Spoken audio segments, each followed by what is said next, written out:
Hi guys, I'm Gary from Ambience Catering Solutions. We're now running the catering at Eastbourne Borough Football Club.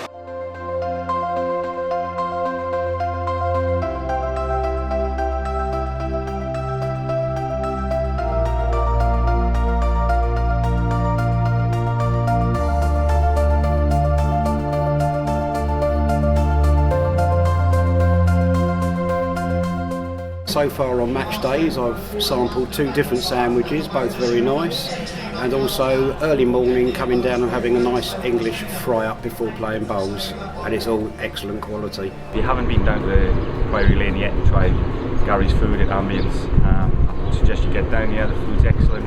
Yeah, the food's nice and the pricing is very good price. I like the food, especially the burgers and chips.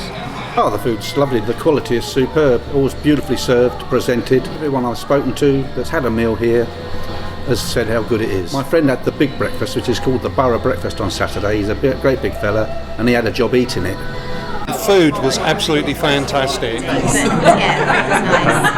now here from Monday to Friday, 9 o'clock till 3 o'clock and 6 o'clock till 9 o'clock. Saturday, 8 o'clock till 10 o'clock in the evening, and Sunday from 9 o'clock in the morning until 6 o'clock in the afternoon. Excellent.